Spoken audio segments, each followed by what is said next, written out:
Maayong buntag mga kaigsoona, maayong buntag mga bagong binuhat sa Dios. Daghang salamat dahil sa Ginoo sa tanang pabor, panalangin, kadaugan.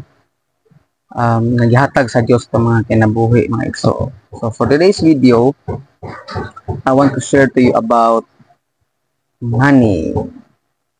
So money mga igsoon, sawa ni Jinky. So, money is very important to us. Importante ni importante tong kinabuhi, pero dili ni ang pinaka-importante tong kinabuhi nga naman si Lord ang pinaka-importante kay siya ang tag-iyas tong kinabuhi. So amen. So now I want to share to you about loving God with our money. So before ta mo go on igsoon, natin dapat nga masabtan four things nga dapat nga masabtan. Number one, ang tag-iya sa kwarta walay lain kundi ang Dios lamang. Ayaw kalimot ha. Bisan pag kita nagakuha tag kwarta, nag-angkon tag kwarta igsoon, tungod sa atong papaningkamot nga trabaho, ayaw kalimot na ang Dios tag-iya sa atong kwarta. And then, number two, walay tawo nga natawo sa kalibutan nga naay kwartadaan. Lumi nga ang kwarta igsoon, gipaningkamutan, gitrabahoan. Then number three, nga dapat itong masabtan is nga dili sa kalibutan mamatay ta nga dili nato madala ang atong kwarta ngadto sa gingharian sa langit, o man ta mamatay di nato na madala sa eternity igsoon, tungod kay kitang tanan temporary lang nga walay kwartang madala sa langit. Okay, so number 4, nang numanig igsoon nga dili kita ang tag-iya sa kwarta, at is why atong hinumduman nga gitiyalan natang tanan sa kwarta sa Dios niini mga igsoon. Mo na nga dapat ato ning gamiton sa insakto nga malipay ang Dios sa atong kinabuhi. Ngano ganito? Tungod kay dili kita ang tag-iya sa atong kwarta kun dili ang Ginoo. Okay? Karon may pangutana, unsaon man nato paggamit ang kwarta? So number 1, ako'y 3 things nga isulti sa ato how we should use our money. Okay, so number 1 is ibalik ngadto sa Dios ang kwarta nga atong naangkon. So sa unang paggamit sa kwarta, ibalik ngadto sa Dios. What I mean is kining atong i-offer ang atong kwarta ngadto sa simbahan, tungod kay ato bayang nahibalaan igsoon nga ang kwarta dili sa ato. So nay usa ka tawo nang utana nga unsa may atong mahatag sa Ginoo nga kung iya man gani ang tanang butang nga atong naangkon, sa ang kabutang ato bag igsoon mao ang pagpasalamat sa Ginoo. So one way nga makapasalamat ta sa Dios mao nga atong ihatag ang atong 10% diha sa Dios. May mga tawo karon ba nga mangbas daghan kuno kay mga lagad si Ginoo nga mangwarta lang tungod anang paghatag ko og tithes kana pulo. Dili man na siya papangwarta igsoon, no man ay sugo balaod sa Dios nga ihatag nato atong 10% diha sa Ginoo. Kung mao gani na gipangayo niya igsoon 10% lang, pero nakasabot ka sa gugma nimo sa Dios, mas mahatag kag dako para sa gingharian sa Ginoo. So balik ko nako, unang-unang purpose sa paggamit sa kwarta, ibalik nato diha sa Dios ang ato ang blessing para unsaon man, para magamit sa pagpalambo o pagpadayon sa gingharian sa Dios. Okay, so that's number 1 point.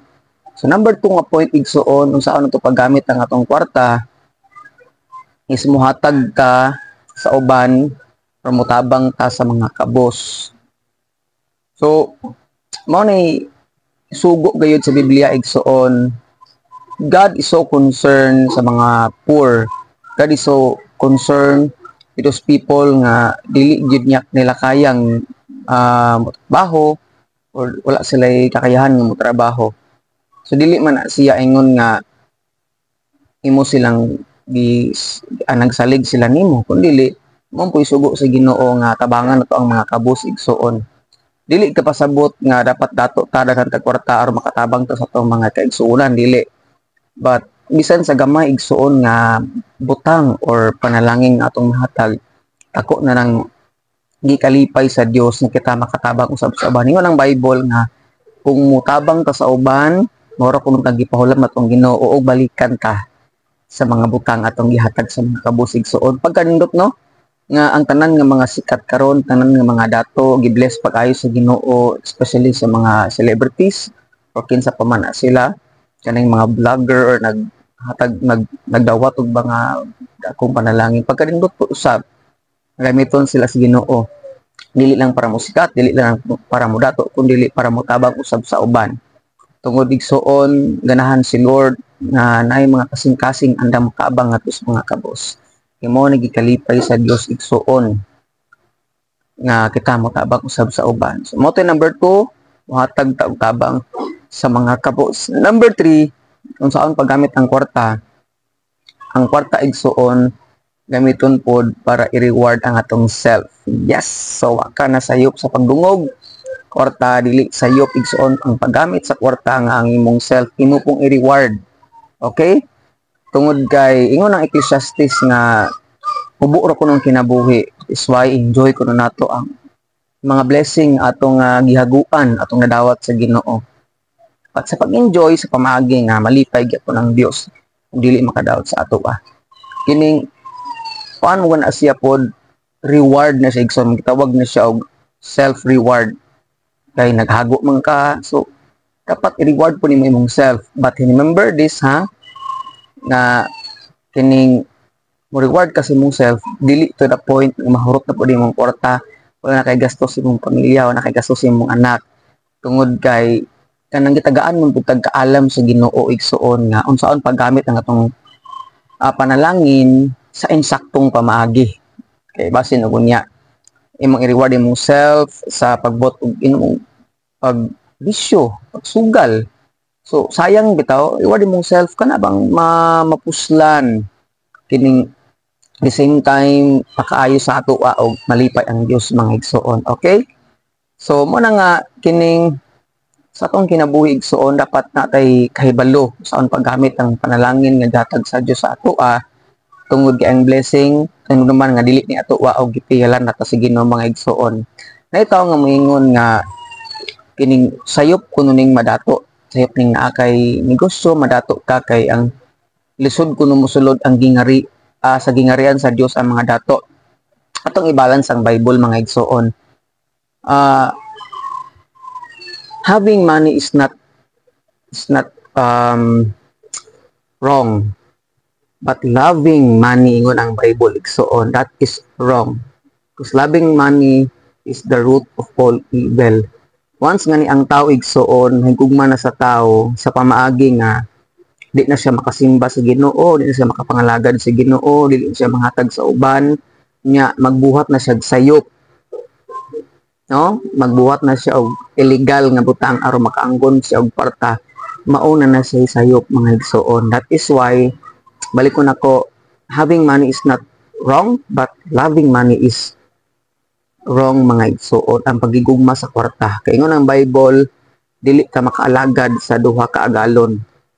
Di ka pwedeng mahigugma sa Dios kunya the same time mahigugma sa kwarta. That is why kining atong i-gamiton ang atong kwarta igsoon sa pamaagi nga dili lang ang kita ang malipay, kung dili magamit ni para sa gingharian sa Dios. So balik ko na ko ha.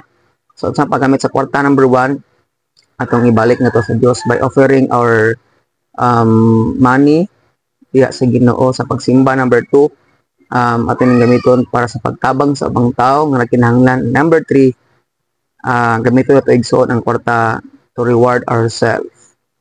So moro ta igsuon, I hope nga nakasabot ka sa mao nga kining mao nga mensahe, na I hope and I pray nga atong gamiton ang atong panalangin, dili lang sa para sa atong kaugalingon, dili lang para sa mga sayop mga pamaagi, but atong gamiton ang ato ang blessing nga gihatag sa Dios na malipay ang Ginoo, magamit na igsuon sa kaayuhan na makaayo usab sa uban. That's all. So ayaw kalimot igsoon sa pag-like and subscribe sa akong YouTube channel. Nya kining follow pod ko sa Facebook, nya kining sa TikTok po di ayaw kalimot. Okay, so maro to daghang salamat o God bless sa matag usa.